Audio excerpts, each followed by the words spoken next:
Bapak, Ibu, dan saudara-saudaraku yang dikasihi Tuhan, dalam suratnya Rasul Santo Yakobus mengatakan bahwa iman tanpa perbuatan pada hakikatnya adalah mati. Dan itu ditekankan. Maknanya apa? Maknanya adalah bahwa iman itu harus diwujud nyatakan di dalam perbuatan hidup sehari-hari.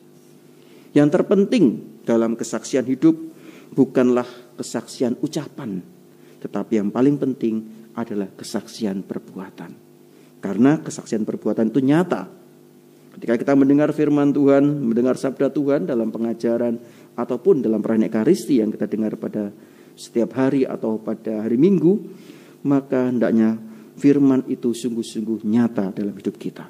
Dan nyata dalam hidup kita ketika kita sungguh-sungguh menjadi pelaku-pelaku sabda Tuhan. Tidak cukup kita hanya mendengarkan sabda Tuhan, lalu merenungkan dalam hati. Namun kemudian hidup kita tetap saja jatuh ke dalam dosa. Ya, itu diibaratkan dengan orang yang melakukan penyembahan berhala. Diibaratkan dengan itu. Bukan yang berkata Tuhan, Tuhan yang akan masuk dalam kerajaan surga. Tetapi mereka yang setelah mendengar sabda Tuhan melaksanakan dalam kehidupan setiap hari. Kayak dalam bahasa seorang pengarang dulu ya, buku ada yang mengatakan dari altar menuju ke pasar. Disinilah artinya bahwa kita diajak untuk selalu melakukan firman Tuhan itu. Memang tidak mudah ketika kita menjadi pelaku-pelaku sabda Tuhan. Kadang-kadang ketika kita mau melaksanakan sabda Tuhan, ada saja tantangan hidup yang kita alami. Ya, ada saja tantangannya. Baik dari dalam diri kita ataupun dari luar diri kita. Dari dalam diri kita misalkan apa? Rasa malas, rasa takut, rasa cemas. Wah, jangan-jangan kalau aku melaksanakan sabda Tuhan, aku nanti malah dibenci orang lain. Wah, jangan-jangan kalau aku melawan arus, maka aku nanti akan dimusuhi. Wah, jangan-jangan dan sebagainya. Sehingga dengan penuh keraguan, ketakutan, kita akhirnya tidak melaksanakan sabda Tuhan. Tidak menyatakan kebenaran, tetapi ikut arus. Kemana arus mengalir, disitulah aku berada. Akhirnya kita hanyut. Begitu pula dari eksternal, dari orang-orang di sekitar kita.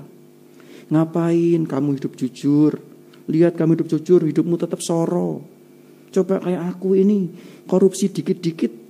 Ya, hidupnya enak. Nah, kadang-kadang seperti itu. Hal-hal yang berbau materi dan sebagainya, hal-hal duniawi menggoda kita untuk kita tidak melaksanakan sabda Tuhan. Tidak apa-apa, nanti habis korupsi kamu kasih ke gereja untuk persembahan. Waduh, itu malah lebih berdosa ya. Itu lebih berdosa lagi ya. Uang panas kita kasih ke gereja, waduh ya.